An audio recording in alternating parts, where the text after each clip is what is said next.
Tandi Podcast, powered by India's #1 gold buying company, Attica Gold Company. Operation Gideons chariots, அதாவது operation கிதியோனின் ரதங்கள், இதுதான் காசாவில் Israel தொடங்கி இருக்கக்கூடிய தற்போதைய தாக்குதல். மீண்டும் தாக்குதல் அங்கு தீவிரமாக இருக்கிறது. குண்டு வீச்சில் கொத்து கொத்தா மக்கள் உயிரிழக்கும் செய்திகளும் அங்கிருந்து வெளியாக, ட்ரம்ப் மத்திய கிழக்கு பயணத்தை முடிச்சுட்டு அமெரிக்கா திரும்பினதுமே தாக்குதலை தீவிரமாக்கி இருக்கக்கூடிய இஸ்ரேலின் வியூகம்தான் என்ன? இஸ்ரேல் ஹமாஸ் போரில் இப்போ என்ன நடக்குது என்பதை பற்றியெல்லாம் தான் இந்த தொகுப்பில் விரிவாக பார்க்க இருக்கிறோம். வணக்கம், இது தந்தியின் பாட்காஸ்ட் வழங்குவதற்காக நான் பார்த்திபன். காசாவில் 1.5 வருஷத்தை தாண்டியும் போர் ஓயாமல் போயிட்டுருக்கு. 2023 அக்டோபரில் ஹமாஸ் இஸ்ரேலுக்குள்ள நுழைஞ்சு ரத்த வெறியாட்டம் ஆட, பதிலுக்கு இஸ்ரேல் போர் தொடுக்க சிதைந்து கிடக்குது காசா. கத்தார், எகிப்து, அமெரிக்கா உள்ளிட்ட நாடுகளோட முயற்சியால் 15 மாதத்துக்கு அப்புறம் போர் ஜனவரியில் நிறுத்தப்பட்டுச்சு. பணைய கைதிகள் விடுவிப்பு, காசா உதவி திட்டம் தொடர்பாக ஒப்பந்தம் ஏற்பட்டதா மத்தியஸ்தம் செஞ்ச நாடுகள் சொல்ல, ஜனவரி 19 போர் நிறுத்தப்பட்டது. போர் நிறுத்தம் 2ஆம் கட்டத்தை எட்டும்னு எதிர்பார்க்கப்பட்ட நிலையில தான் போர் நிறுத்தத்தை நீட்டிப்பதற்கான பேச்சுவார்த்தைகள் ஒருமித்த கருத்தை எட்டுவதில் தோல்வி அடைஞ்சிட்டதா செய்திகள் வெளியாச்சு. மார்ச் 18ஆம் தேதி மறுபடியும் ஹமாஸ் அமைப்பினரை குறிவச்சு தாக்குதல் நடத்துறதா இஸ்ரேல் விமானப்படை அறிவிப்பு வெளியிட்டிருந்தாங்க. தொடர்ந்து காசாவுக்குள்ள உதவி பொருட்கள் போறதை தடுத்தது இஸ்ரேல். இதனால காசால உணவு பஞ்சம் ஏற்பட்டிருப்பதாகவும், இஸ்ரேல் உணவு ஆயுதமா பயன்படுத்துதுன்னும் ஐநா தரப்பிலேயே குற்றம் சாட்டப்பட்டது. காசா மக்களுக்கு ஒருவேளை உணவு கிடைப்பதே பெரும் பாடா இருக்குது. குழந்தைங்களுக்கு ஊட்டச்சத்து குறைபாடு ஏற்பட்டிருக்கிறதா அங்க இருக்கக்கூடிய தகவல்கள் வெளியாச்சு. ஆனால் காசாவில் எந்த உணவு பஞ்சமும் இல்லை. ஹமாஸ் அமைப்பினர் உணவுப் பொருட்களை திருடிச் செல்வதா குற்றம் சாட்டியது இஸ்ரேல். காசாவுக்கு உதவிகள் வருவது 3 மாசமா தடை செய்யப்பட்ட சூழல்ல சர்வதேச அளவில் எழுந்த விமர்சனங்களுக்கு இஸ்ரேல் அரசாங்கம் கொஞ்சமும் அசையல. அதே வேளையில் காசால இராணுவ டாங்கிகளை குவிச்ச இஸ்ரேல் தரைவழி தாக்குதலையும் தீவிரமாக்கியிருக்கு. இஸ்ரேல் தாக்குதலால் சிதைஞ்சு போன கட்டிடங்களுக்கு மத்தியில் கிடைக்கிறத எடுத்துக்கிட்டு மக்கள் நாடோடிகளா எங்க போறதுன்னு தெரியாம கண்ணீரோடு நடக்கும் காட்சிகளும் காசாவிலிருந்து வெளியாகியிருக்கு. இப்போ காசால பெரும் பகுதியை கைப்பற்றி இருக்கும் இஸ்ரேல் மக்களை ராஃபா நகரத்திற்கு பக்கத்தில் முற்றிலும் அழிக்கப்பட்ட பகுதிக்கு கட்டாயமா நகர்த்துவதாகவும் சொல்லப்படுது. சமீபத்திய நாட்களா இஸ்ரேல் நடத்தக்கூடிய தாக்குதல்ல நூற்றுக்கணக்கான மக்கள் கொல்லப்பட்டுள்ளதா காசா சுகாதாரத்துறை தரப்புலையும் சொல்லப்பட்டிருக்கு. 2023 அக்டோபர்ல போர் தொடங்கியதிலிருந்து 53,000த்திற்கும் அதிகமான மக்கள் காசால இறந்துட்டதாகவும், 1,21,000த்திற்கும் அதிகமானோர் காயம் அடைஞ்சிருப்பதாகவும் காசா சுகாதாரத்துறை தெரிவிக்குது. பூமியின் நரகமாக காட்சியளிக்குது காசா. மார்ச் 2ஆம் தேதி முதல் மனிதநேய உதவிகள் காசாக்குள்ளர செல்வதை இஸ்ரேல் நிறுத்தியிருக்க, இஸ்ரேல் சொல்வதை செய்யும் கட்டாயத்துக்கு தள்ளப்பட்டுச்சு ஹமாஸ். கடந்த சனிக்கிழமை பேசிய இஸ்ரேல் பாதுகாப்புத்துறை அமைச்சர் காட்ஸ், காசால கிதியோனின் ரதங்கள், அதான் கிடியன்ஸ் சாரியட்ஸ் நடவடிக்கையை இஸ்ரேலிய படைகள் தொடங்கி இருப்பதாகவும், இஸ்ரேலிய படைகள் பெரும் பலத்தை பயன்படுத்தி வருவதாகவும் தெரிவித்தார். தங்கள் கையில் இருக்கக்கூடிய பிணை கைதிகள் அனைவரையும் விடுவிக்க ஹமாஸுக்கு அழுத்தம் கொடுக்கும் வகையில் தரைவழி தாக்குதலை தொடங்கி இருப்பதாகவும் காட்ஸ் கூறியிருந்தார்.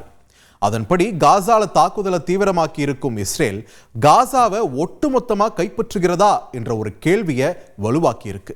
கடந்த மே மாசமே காசாவை கைப்பற்ற இஸ்ரேல் அமைச்சரவை ஒப்புதல் வழங்கிவிட்டது என்பதையும் நாம இங்க கவனிக்க வேண்டியது அவசியமாகுது. சர்வதேச அளவில் நெருக்கடியை இஸ்ரேல் சந்திச்சிருக்க, ஹமாஸ் அமைப்பை அழிப்போம் என்ற ஒற்றை வார்த்தையை மட்டுமே உறுதியா சொல்றாரு அந்த நாட்டு பிரதமர் Benjamin Netanyahu.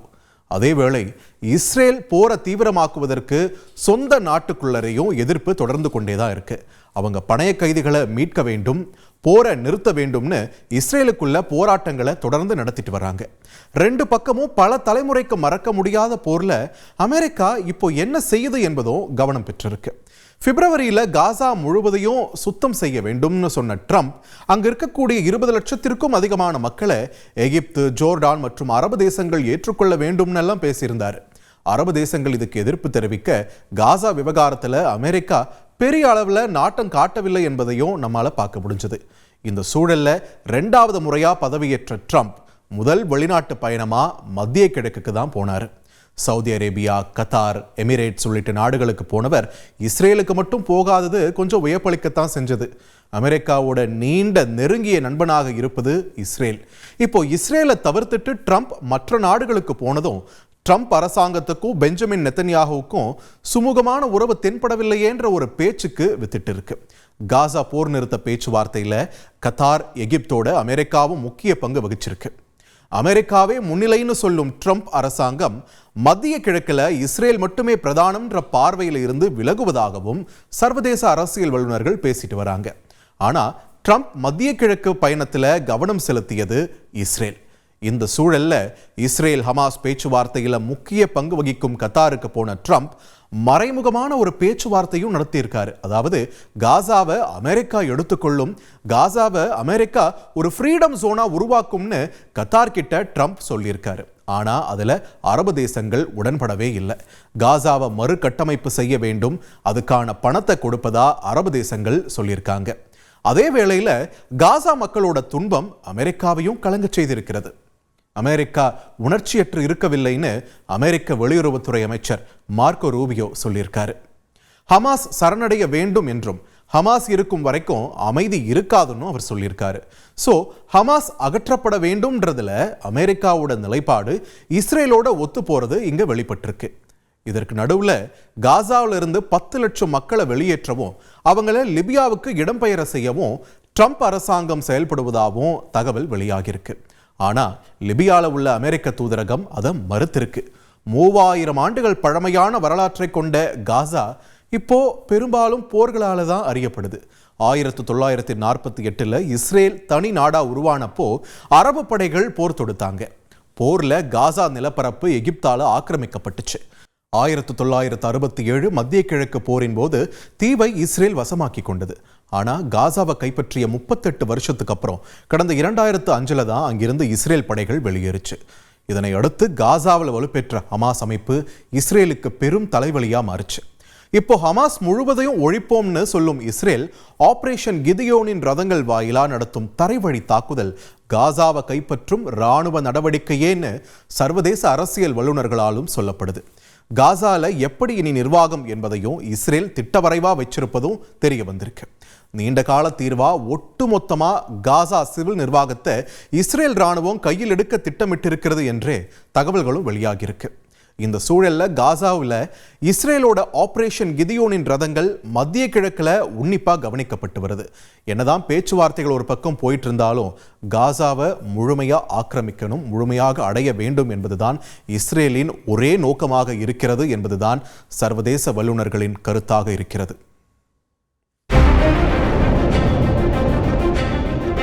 Dandi Podcast, powered by India's #1 gold buying company, Attica Gold Company.